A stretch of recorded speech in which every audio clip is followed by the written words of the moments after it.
한 사람이 이 땅에서 어떠한 삶을 살았는가, 그가 올바른 삶을 살았는가, 아니면 그릇된 삶을 살았는가라고 하는 평가는 실상 그가 살아있을 때보다는 오히려 죽었을 때 진정한 평가가 이루어지는 사실을 보게 됩니다. 성경에 나오는 두 인물을 통하여서 이 사실을 같이 증명하고자 원합니다. 첫 번째, 모세의 죽음에 대해서 신명기 34장에 이렇게 기록이 되어 있습니다. 모세가 죽을 때 나이 120세였으나 그의 눈이 흐리지 아니하였고 기력이 새하지 아니하였더라. 이스라엘 자손이 모압 평지에서 모세를 위하여 애곡하는 기간이 끝나도록 모세를 위하여 30일을 애곡하니라. 마지막에 모세를 위하여서 30일을 애곡하니라 라고 했어요. 우리나라도 비슷한 그런 문화가 있습니다만은 성경의 배경을 기록하고 있는 중동 지역도 비슷했던 것 같습니다. 사람이 죽게 되면 보통 3일 혹은 4일 이내에 장사를 지냈던 것 말입니다. 그러한 이유가 있죠. 그쪽은 무엇보다 큰 더운 날씨 아닙니까? 그래서 시체가 빨리 부패하기 때문에 그 부패를 방지하기 위해서 3일 혹은 4일 이내에 장사를 지냈던 것이고, 또 하나는 무엇보다 산 사람은 살아야 하기 때문인 것이죠. 근데 이처럼 우리가 사람이 죽게 되면 3일 혹은 4일 이내에 장사를 지내는 것이 일반적 일터인데, 오늘 모세가 죽었을 때 무려 이스라엘 백성들을 그를 위해서 30일 동안 장사를 지냈다라고 하는 것입니다. 그 이유가 무엇일까 하는 것입니다. 아마도 모세가 이스라엘 백성들을 위해서 행했던 그의 업적 때문이 아니겠습니까? 모세가 이스라엘 백성들을 위해 희생하고 헌신하고 또 영도자로서, 지도자로서 올바른 그런 삶을 살았는데, 우리 백성들이 그 모세가 우리를 위해서 행했던 그 행적들을, 그 삶들을 잊지 말자라고 하는 그러한 각오가 30일 동안 장사를 지내도록 했던 거예요. 생각하면 정말로 이스라엘 백성들에게서 모세는 결코 잊을 수 없는 존재였어요. 물론 우리 하나님께서 이 모든 것들을 다 이루셨지만은 그 애굽에서 400년 동안 혹은 430년 동안 소위 종살이, 그런 삶을 살지 않았습니까? 근데 그 애굽에서 내 백성을 내놔라, 우리는 하나님의 백성이오니 하나님 택하신 곳에서 예배하러 하노니 바로 왕이요 우리를 해방시켜 주십시오라고 하면서 그 노예에서 해방시킨 자가 누구였는가 하는 거예요. 바로 우리 하나님께서 모세를 통하여서 그 백성들을 해방시켜 주셨던 사실을 보게 됩니다. 또 우리 하나님께서 이스라엘 백성들을 다스리시고 또 이끌어 가셨는데, 그 통로가 누구였냐면 철저하게 우리 하나님께서는 모세를 통해서 이루셨던 사실을 보게 됩니다. 그래서 모세야 이리 올라오라 라고 하면서 그 시내 산에 우리 하나님께서 모세를 부르셔서 하나님의 백성들이 지키고 준행해야 될 그 생명의 말씀을 모세를 통해서 주셨어요. 또 광야 40년 동안에 철저하게 이스라엘 백성들은 성막 중심의 삶을 살지 않았습니까? 근데 성막을 이렇게 저렇게 지으라 라고 하는 그 모든 말씀 또한 누구를 통하여 주셨어요? 모세를 통하여서 주셨단 말입니다. 또 모세를 통해서 이스라엘 백성들이 가야 할 길들을 늘 예비해 주셨던 사실을 보게 됩니다. 또 하나, 정말로 과거 이스라엘 백성들은 하나님의 백성이라고 하는 그 희미한 정신들은 있었지만은 하나님의 백성으로서 살아갈 수 있는 그 영적 주권을 되찾아준 자가 누구였는가 하면은 실상은 모세였어요. 그래서 우리나라도 보면은 그 민족을 태동케 한 사람을 우리 민족의 아버지다라고 우리가 일컫고 있듯이 실상 이스라엘 백성들의 민족의 아버지는 모세였어요. 물론 그 태동의 뿌리를 본다면은 아브라함과 이삭과 야곱과 요셉이었어요. 그러나 우리가 국가의 3요소가 뭡니까? 나라를 이루기 위해서는 영토가 있어야 되고 주권이 있어야 되고 백성이 있어야 되잖아요. 근데 그러한 3요소를 이룰 수 있었던 그 장본인이 누구였는가 하면 실상은 모세였어요. 그래서 이스라엘 백성들의 이 영적 아버지가 누구였냐면 바로 모세였던 거죠. 그래서 그가 죽었을 때 보통 사람들 같으면 3일 혹은 4일 동안 장사를 지내고 그런 정상적인 삶을 살아갔는데 모세가 죽자 모든 이스라엘 백성들이 그를 위해서 30일 동안 애곡하면서 그가 우리에게 가르쳐주는 그 하나님의 정신들을 우리가 잊지 말자.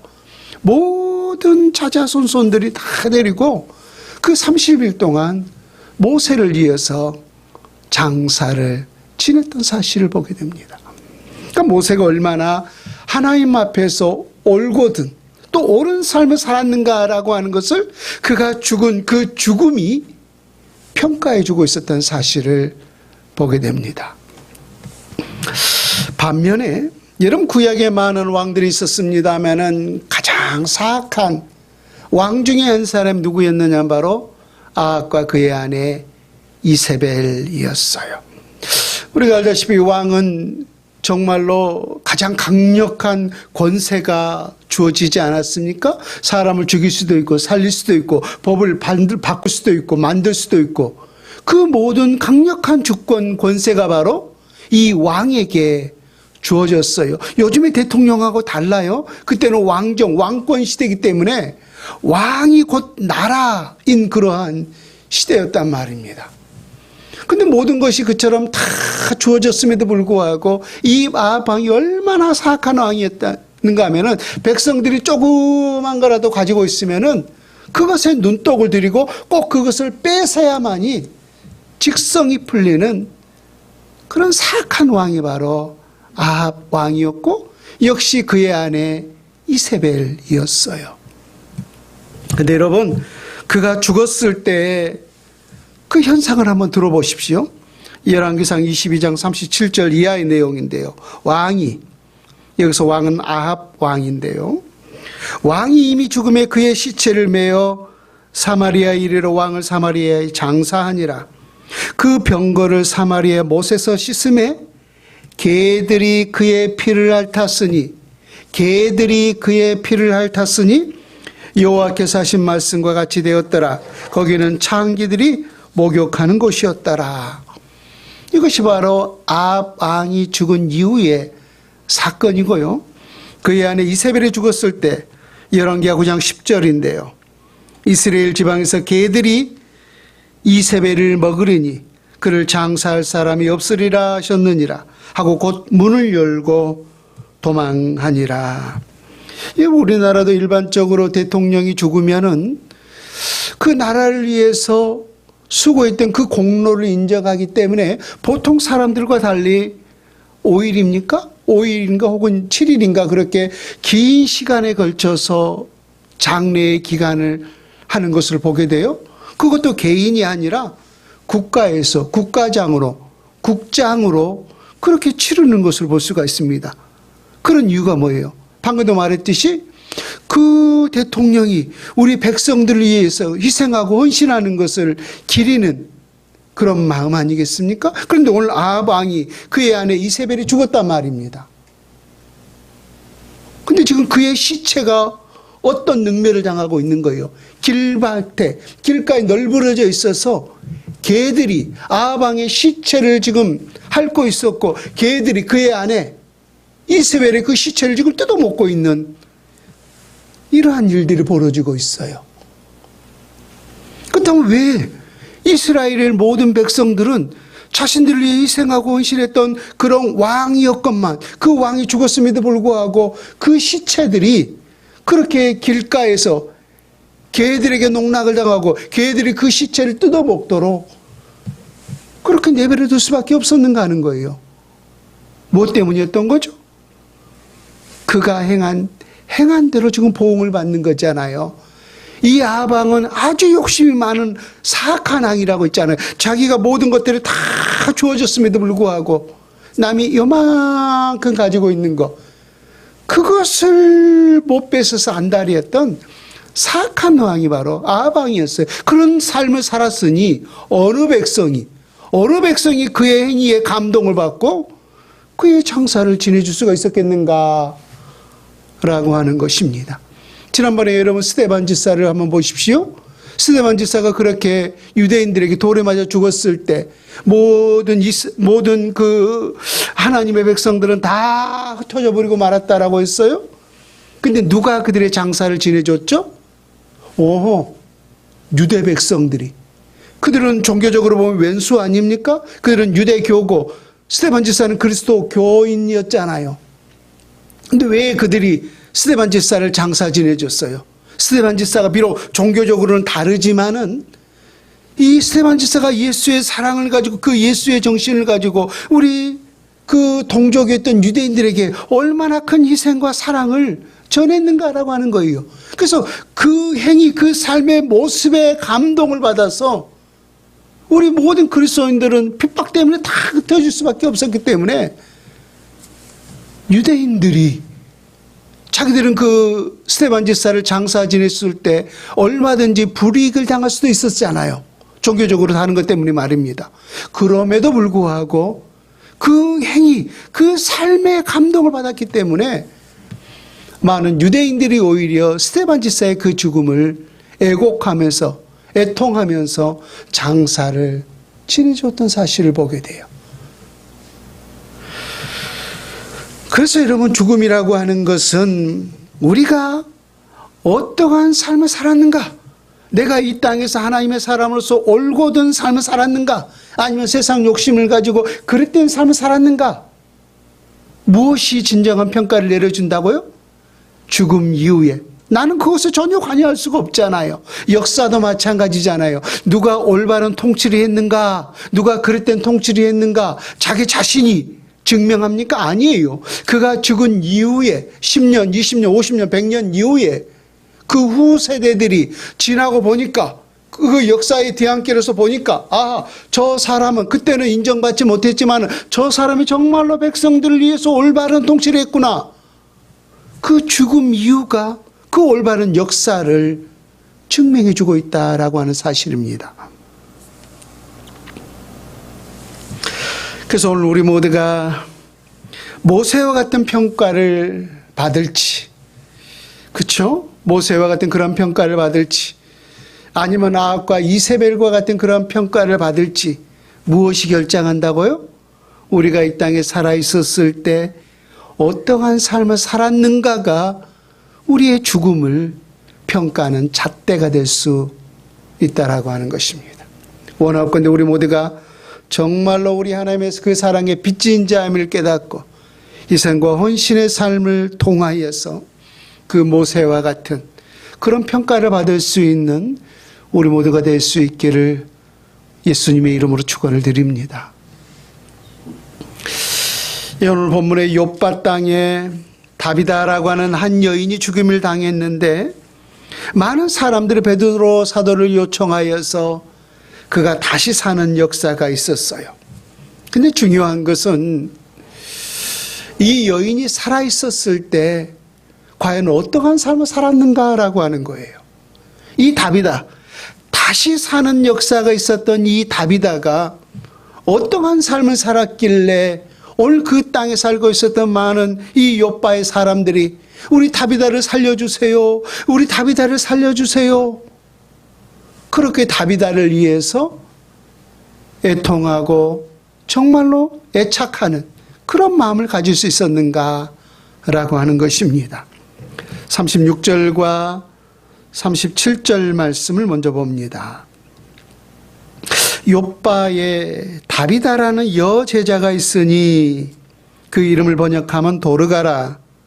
선행과 구제하는 일이 심히 많더니 그때 병들어 죽음의 시체를 씻어 다락에 누이니라. 요바에 다비다라는 여제자가 있으니라고 했어요. 여제자가 있으니. 우리가 일반적으로 성경에서 예수 그리스도의 제자라고 한다면은 흔히 예수님의 12제자를 생각하기 쉽습니다. 그러나 그들은 이 12제자는 따로 사도라 칭하였다라고 했어요.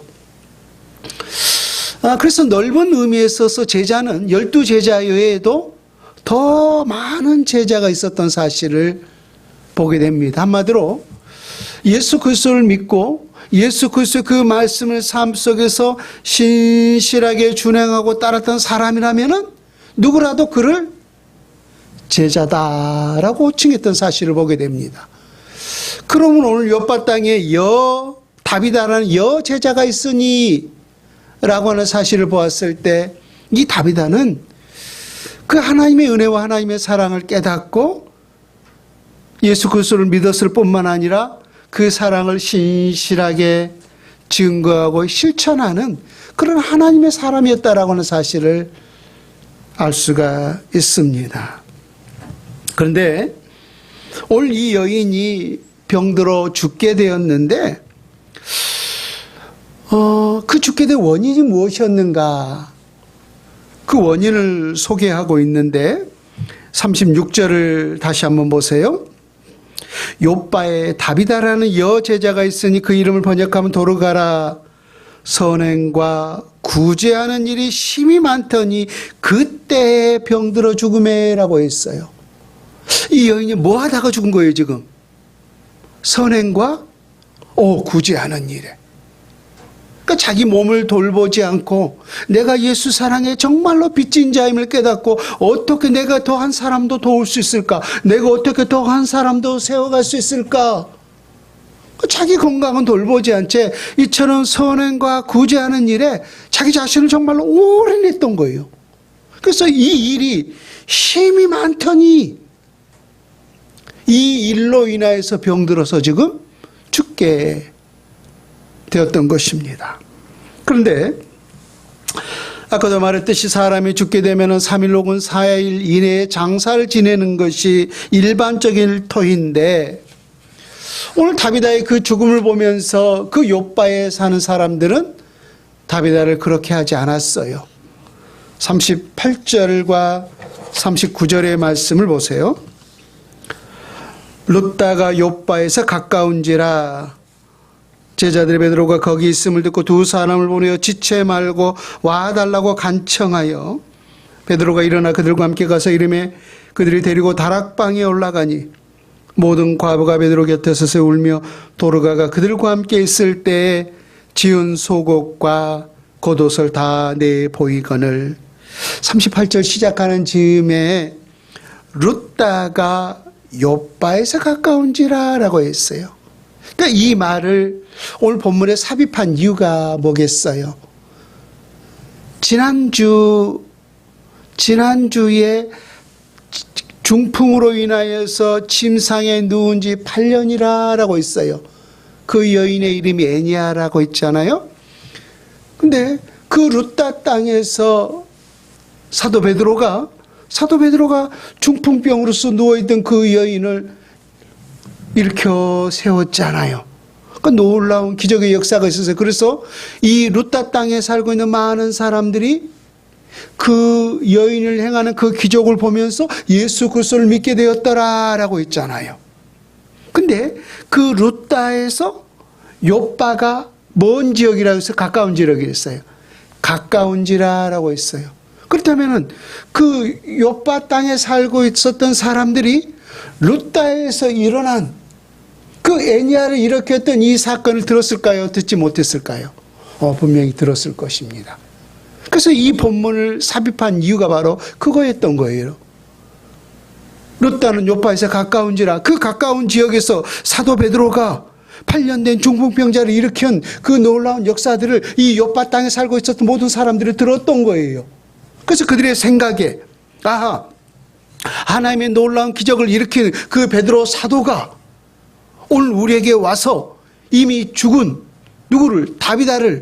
다비다에게 안수하여 그를 명한다면 그가 다시 살 수 있을 것이다 라고 하는 그 믿음이 이 욥바 땅에 살고 있었던 사람들이 그런 확신이 있었던 거예요. 그래서 오늘 두 사람을 그 루따에 보내어서 초청을 하잖아요. 요청을 하잖아요.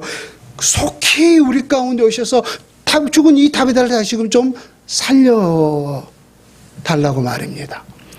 그래서 그 요청을 받고 오늘 사도 베드로가 이 욥바 땅에 왔는데,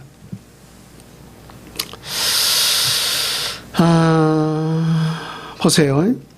아까 우리가 39절 말씀을 다시 한번 보면, 베드로가 일어나 그들과 함께 가서 이름에 그들이 데리고 다락방에 올라가니 모든 과부가 곁에 서서 울며 도르가가 그들과 함께 있을 때 지은 속옷과 겉옷을 다 내보이거늘. 여러분, 이게 지금 상상이 됩니까? 이게 지금 다비다가 죽어서 딱 누워있단 말입니다. 근데 그 주위에 그 욥바 땅에 살고 있었던 많은 과부들이 빙 둘러서 엉엉 울면서 누구에게 요청하고 있어요. 베드로의 가지바랑이를 붙잡고 우리 다비다 좀 살려주세요. 우리 다비다 좀 살려주세요. 그러면서 그들이 외친 말이 무엇이었냐면은 자신들의 이 겉옷과 자신들의 이 속옷을 다 보여주면서 누구에게? 베드로에게 보여주면서 이거 다 누가 해준 거라는 거예요. 이거 다 누가 해준 거라는 거예요. 이 다비다가 가난한 우리 과부들을 위해서 이 겉옷을 만들어 주었습니다. 이 속옷도 이 다비다가 해준 겁니다. 이 여인이 하자 또 다른 과부가, 이 과부가 하자 또 다른 과부가 빙 둘렀던 모든 그 욥바 땅에 있던 수많은 과부들이 이것도 이 다비다가 해준 것입니다. 이것도 이 다비다가 해준 것입니다. 이렇게 우리를 위해서 희생하고 헌신하는 이런 삶을 살았는데 이 다비다가 죽음이 너무 불쌍합니다. 사도요, 이렇게 우리를 위해서 희생하고 헌신한 이런 삶을 살았는데 우리 사도 선생님께서 다시금 좀 살려주셔야 되지 않겠습니까? 라고 하면서 지금 뭘 말하고 있는 거예요? 다비다가 살았을 때 그가 우리를 위해 행했던 그 행위들을, 그 삶들을 지금 앞다퉈 말을 하고 있었던 것입니다. 여러분, 우리가 속옷과 겉옷을 보여주며 라고 했기 때문에, 즉 우리의 입장에서 속옷과 겉옷은 그렇게 크게 감흥이 오지 않을 거예요. 워낙 우리는 옷이 흔한 시대 속에서 살고 있기 때문에 말입니다. 그러나 그 당시에 겉옷과 속옷이라고 하는 것은 일종의 소유물이었어요. 여러분, 우리가 집을 소유하기 위해서 많은 돈을 투자하잖아요. 많은 돈을 모으기도 하고, 또 우리가 좋은 자동차를 사기 위해서 많은 돈을 모으고, 또 그것을 위해서 사잖아요. 그래서 자동차, 또 집, 뭐 이런 것들은 다 우리의 일종의 소유물이에요. 특별히 이 겉옷은 그 당시에 이 모든 이스라엘 백성들이 정말로 이것을 갖고 싶다라고 하는 최고의 소유물 중에 하나가 바로 이 겉옷이었어요. 여러분, 우리 예수님께서 십자가 처형을 당하셨을 때 로마 군정들이 뭘 욕심냈나요? 그렇습니다. 예수님의 겉옷을 욕심냈어요. 예수님의 속옷도 욕심냈어요. 누가 이것을 차지할 것인가? 그래서 가위바위보 해가지고 그것을 이긴 사람이 그 예수님의 겉옷과 속옷을 차지하지 않았습니까? 그래서 그것을 소유하기 위해서만을 애를 썼던 사람, 저기 물건 중에 하나가 바로 이 겉옷이었어요. 또 우리가 예전에 보면은 비싼 시계 혹은 금가락지, 돈이 될 만한 그 비싼 것들을 전당포에 맡기고 내가 이것을 맡길 테니까 100만 원만 좀 빌려주세요 라고 전당포에 맡기지 않습니까? 근데 그 가난한 시대 속에서 그 전당포를 잡아주는 것 중에 하나가 뭐냐면 바로 겉옷이었어요. 그래서 우리가 율법에 보면은 그 해가 넘어가도록 그 전당물을 잡지 말라라고 했잖아요. 왜? 그것이 없으면 그 추위에 사람들이 얼어 죽을 수밖에 없었기 때문에 말입니다. 그러고 온다면 이 겉옷과 속옷이라는 것은 그리 흔한 것이 아니었다라는 사실을 보게 돼요. 그지 싼 물품이 아니었다는 사실을 알게 돼요. 나름대로 우리의 삶에서 정말로 꼭 필요한 것이었고 없어서는 안 될 아주 중요한 물품 중에 하나가 바로 이 겉옷과 속옷이었어요. 근데 가난한 과부들은 그러한 것들을 일반적으로 소유할 수가 없었잖아요. 그런데 이 오늘 다비다가 정말로 자기가 부유해서 부자여서 이런 삶을 살았을까요? 아니잖아요. 그것으로 인하여서 그 몸을 돌보지 않아서 그것 때문에 병이 들었다라고 하는 것은 정말로 그것을 가난한 시대 속에서 최선을 다해서 그들을 위해 희생과 헌신의 정신으로 마련해 줬다는 사실을 우리가 감각적으로 알 수가 있지 않겠습니까? 그래서 오늘 이 자신들의 이 겉옷과 이 속옷을 보여주면서 이거 다 이 다비다가 우리를 위해서 해준 것입니다. 다비다가 우리를 위해서 이렇게 만들어준 것입니다. 그러니 사도 선생님이요, 제발 좀 우리 다비다를 살려주세요라고 하면서 모든 이 요파 사람들이 눈물을 흘리고 있었던 거예요. 우리가 시작하는 점에 모세와 우리 나아방의 그 죽음의 이후에 백성들이 대하는 그 자세를 보았잖아요. 모세가 죽었을 때는 정말로 그의 역사를 기리기 위해서 30일 동안 애곡했지만 아방이 죽었을 때는 아무도 그를 관여하지 않았어요. 그래서 길바닥에 내버려지자 개들이 그 시체를 농락하는 이런 모습을 우리가 보지 않습니까? 이어지는 40절을 한번 보세요. 베드로가 어떻게 살리는지. 베드로가 사람을 다 내보내고 무릎을 꿇고 기도하고 돌이켜 시체를 향하여 이르되 다비다야 일어나라니 그가 눈을 떠 베드로를 보고 일어나 앉는지라. 이런 성경에서 죽은 자를 살리는 이런 역사가 있었어요. 오늘 본문에도 사도 베드로가 죽은 다비다를 살리는 역사가 있었고 또 우리 예수님도 죽었던 한 소녀, 그렇죠? 달리다 굼 한 소녀를 일으켰고 또 죽어서 장사 지낸 지 나흘이나 지났어 그 냄새까지 났던 누구죠? 나사로야 일어나라라고 하면서 죽었던 나사로를 그런 살리는 역사가 있었어요.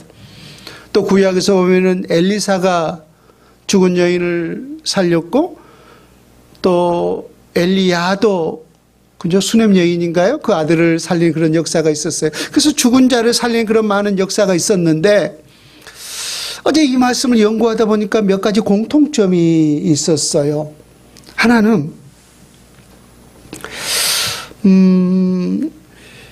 늘 주위에 있는 모든 사람들을 다 물리고 그 기도자와 시체만이 대면하고 있었다는 사실이에요. 이건 다 똑같아요. 예수님도 다 물렸잖아요. 다 물렸어요. 그러니까 그러한 이유는 우리 하나님께만 집중하기 위함이 아니었을까 제 나름대로 그런 생각을 해보게 됩니다. 두 번째는 그 기도자가 죽은 시체에게 명하고 있다는 거예요. 오늘 또 보면은 베드로가 뭐라고 그랬어요? 다비다야 일어나라라고 했잖아요. 다비다야 일어나라라고 했더니 그 다비다가 베드로의 손을 잡고 일어났어요. 우리 예수님도 마찬가지잖아요. 죽어있던 그 한 소녀에게 명하기를 달리다 굼 소녀야 일어나라라고 했더니 죽어있던 그 소녀가 일어났어요. 그래서 늘 다락방에서 그 시체와 그 기도자가 대면해서 그 시체에게 명하여서 일어나는 그런 역사가 있었다라고 하는 거예요. 세 번째 공통점이 뭐냐면 이런 죽었다가 다시 살아나는 이런 은혜를 입었던 모든 사람들이 하나같이 이 땅에서 어떠한 삶을 살았는가 하면은 철저하게 희생정신으로 살았다는 거예요. 희생정신으로 살았다는 거예요. 우리 예수님께서 죽은 나사로를 살리셨잖아요. 나사로야 일어나라 라고 하면서 죽어있던 그 나사로를 살리셨는데, 나사로의 그 온 가족이 이런 우리 예수님께 어떻게 대하셨는지 성경을 통해서 너무나 잘 알고 계시죠? 나사로의 그 누이들이 누구예요? 마르다와 마리아잖아요. 그들은 늘 예수님 앞에 늘 음식을 공개하고, 또 예수님이 피곤한 가운데 아주 편안하게 휴식을 취할 수 있도록 모든 것들을 늘 공개하는 삶을 살았던 사실을 보게 돼요. 그래서 나중에 보면은 마르다가 이제 오셨습니까? 말을 하잖아요. 어떻게 보면은 자신의 우리가 그렇게 우리 예수님께 늘 가까이 친하고 그렇게 되었는데, 우리가 언제 부탁했는데 이제 오십니까? 마치 어떤 권리를 주장하듯이 그런 사실을 보게 되면은 이 마르다 마리와 또 죽었던 나사로가 얼마나 우리 예수님에게 희생하고 헌신한 삶을 살았던 사실을 우리가 알 수가 있어요. 그래서 그날도 보면은 마리아는 예수님의 그 무릎 아래 말씀 듣기를 사모하고 있었고, 마리다는 막 분주해서 저를 좀 도우라고 명하소서 막 그런 것도 보지 않습니까? 그런 사실을 보았을 때 마르다 마리아와 또 나사로는 늘 예수님 앞에 희생하는 그런 삶을 살았던 사실을 보게 돼요. 또 여러분, 열왕기상 17장에 엘리야 선지자가 사르밧 과부의 아들을 살린 역사가 있었어요. 근데 이 엘리야 선지자가 사르밧 과부로 또 어떠한 대접을 받았는가 하면은 마지막 떡 한 조각을 자기 먹지 않고 선지자에게 드렸던 사실을 보게 돼요. 그러니까 그때 보면은 그 가뭄이 아주 극심했었잖아요. 아까 보면 아합 왕 때였어요. 그래서 이 여인이, 사르밧 과부 이 여인이 마지막 그 가루에 남은 그걸 떡을 해먹고 자기 아들하고 이제 굶어서 죽으려고 했잖아요. 이거 마지막 한 줄 남았는데 이거 내 아들하고 마지막 먹고 죽자. 소위 말하는 마지막 음식이었어요. 그러니까 그 당시에 얼마나 많은 사람들이 기아로 인하여서 죽어갔는가를 사실 알 수가 있죠. 근데 엘리야 선지자가 말하기를 그거 내놓으라는 거예요. 마지막 떡. 그거 내놓으라는 게 누구 먹겠다고? 나 먹겠다고. 그렇죠. 근데 그걸 드렸습니까? 드리지 않았습니까? 그걸 하나님의 선지자에게 마지막 그 떡 한 조각을 드렸어요.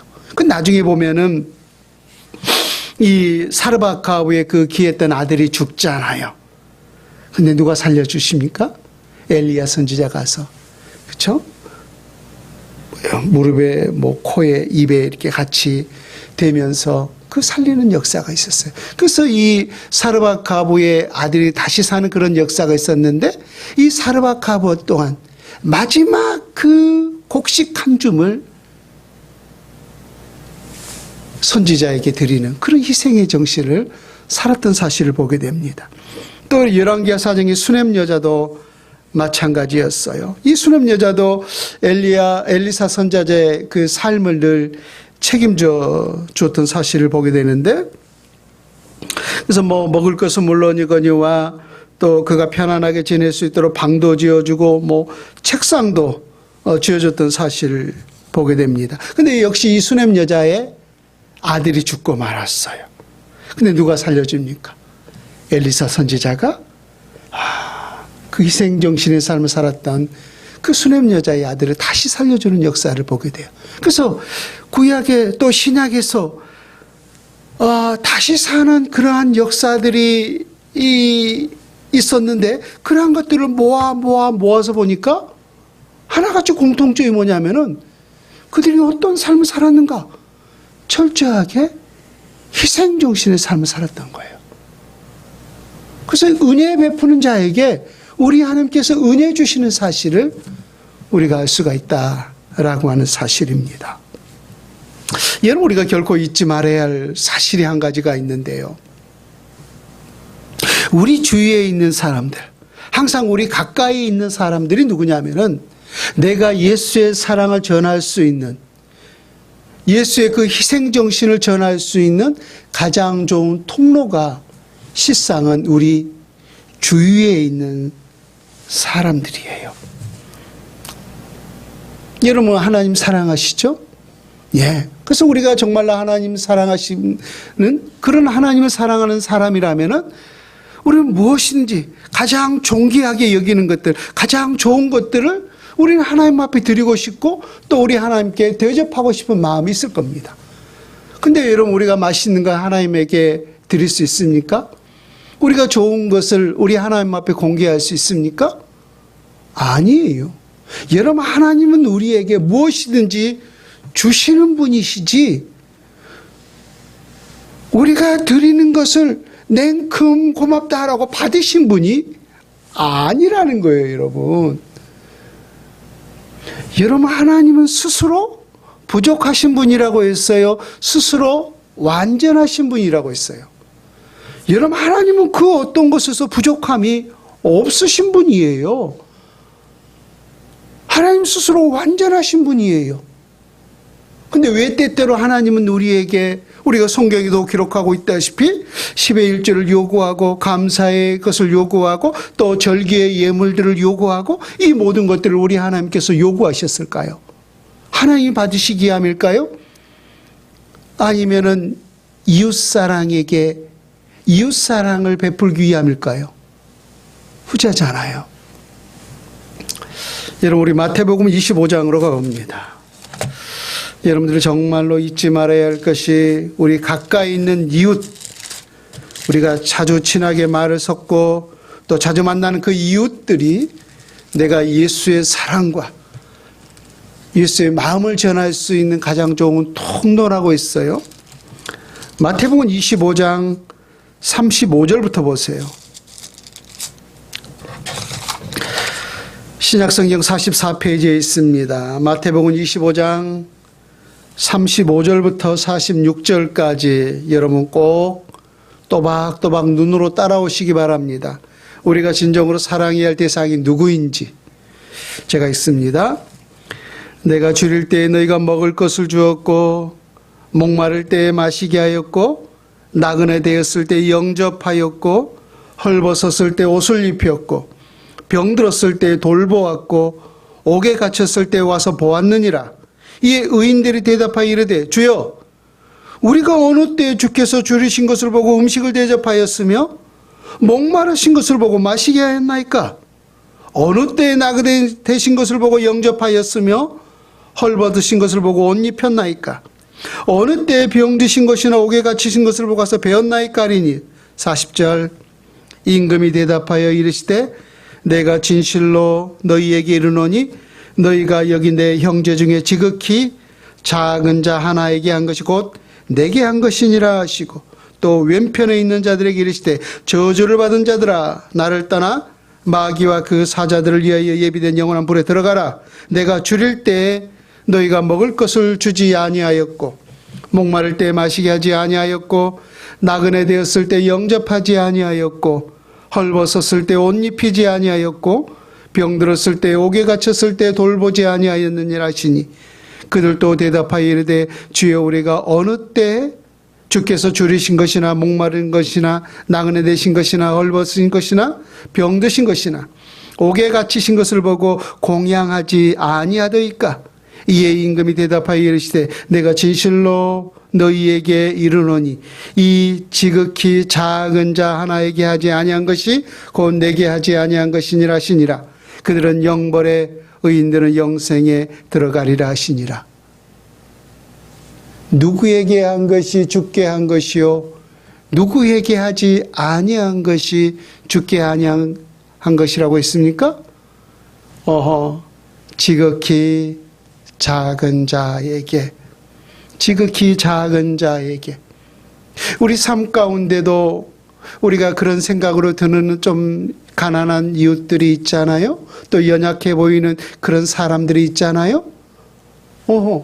그래서 정말로 아무도 관심을 갖지 않고 또 멸시하고 아우 사람이 왜 저래 라고 그렇게 여김받는 사람이었는데 내가 마음을 열고 그 사람에게 따뜻한 밥 한 그릇을 사고 내가 그 사람에게 주머니를 써 조그마한 것을 도와줬을 뿐인데 우리 주님은 말씀하시기를 너 나에게 따뜻한 밥 한 그릇 사줬다는 거예요. 너 나에게 용돈을 주었다는 거예요. 그런데 내가 저 지극히 작은 자에게 하지 아니한 거예요. 근데 우리 주님 말씀하시기를 너 왜 그때 기회가 있었는데 나에게 따뜻한 밥 한 그릇 사주지 않았느냐? 너 왜 그때 나에게 줄 수 있었는데 나에게 용돈 주지 않았느냐? 그렇게 지금 묻고 있었던 거예요. 그러고 난 우리 주님은 누구에게 한 것을 주께 한 것으로 받아들이셨던 거예요. 지극히 작은 자에게 말입니다. 그래서 우리 주위에 있는 이웃들, 그 사람이 어떤 형편, 어떤 처지에 있다 할지라도 우리가 예수의 사랑을 전할 수 있는 가장 좋은 통로라는 거예요. 한마디로 하나님께서 우리가 그 사랑을 베풀 수 있도록 그 사람에게, 나에게 실은 기회를 주신 거죠. 하나님께 대접할 수 있고 하나님을 잘 섬길 수 있는 그 기회를 우리 주님께서 우리에게 주신 것인 줄로 믿습니다. 그래서 우리 하나님의 사람들은 우리가 하나님을 사랑합니다. 하나님을 사랑합니다. 첫날 만날 그 고백이 중요한 것이 아니라 그렇다면은 그 정신을 누구에게 쏟아야 된다는 거예요? 우리 이웃들에게 쏟을 수 있어야 한다는 거예요. 우리 이웃들에게.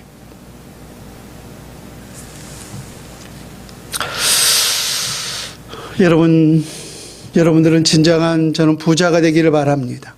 어떤 사람이 여러분 성경에서 진정한 부자인가 하면은 많은 소유를 가진 사람이 진정한 부자가 아닙니다. 하나 가졌으면 하나 가진 대로, 두 개 가졌으면 두 개 가진 대로, 세 개 가졌으면 세 개 가진 대로, 내 가진 대로, 내가 가진 그 한도 내에서 정말로 주님의 사랑을 기억하면서 그 작은 것을 나눌 수 있는 자. 여러분, 우리가 보기에도 그런 사람이 진정으로 멋진 사람이고 그런 사람이 진정한 부자가 아닙니까? 여러분 아시잖아요. 부자라고 해서 베풀질 않아요. 부자라고 해서 하나님 앞에 많이 드리고 여러분 절대 그러지 않아요. 오히려 부자는요 다 움켜쥐려고 하는 그런 욕심이 가득한 사실을 보게 돼요.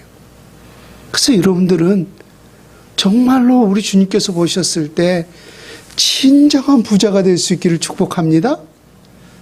내게 있는 것을 자족하고 그 작은 정말로 콩 한 쪽이라도 혼자 낼름 먹을 수도 있잖아요. 그 중요한 것은 여러분 우리 안에 그 정신이 깃들여 있어요. 이게 무슨 도움이 되겠느냐? 아니요. 그 나눔을 통하여서 그 음식이 나눠지지만 실상은 무엇이 더 크게 느껴지는 거예요? 나눔이 더 느껴지는 거예요. 나눔이. 우리가 아이들에게 그 아이스크림 사주면서 야 아빠 한 입, 그 이유가 뭐예요? 그걸 먹고 싶어서 그렇습니까? 아니잖아요. 우리 아이들에게 그 정신을 나누고자 한 마음인 거잖아요. 우리 다시금 본문에 돌아가서 이 다비다가 살아남을 통해서 욥바 땅에 어떠한 역사가 있었는지 마지막 41절과 42절 말씀을 봅니다. 다시금 우리 사도행전 10장으로 돌아와서 41절과 42절 말씀. 베드로가 손을 내밀어 일으키고 성도들과 가부들을 불러들여 그가 살아난 것을 보이니 온 욥바 사람이 알고 많은 사람이 주를 믿더라. 여러분 지난주에도 8년 된 중풍병자가 다시 살아나는 것이 궁극적인 목적이 아니라고 했어요. 무엇이 궁극적인 목적이라고 했어요?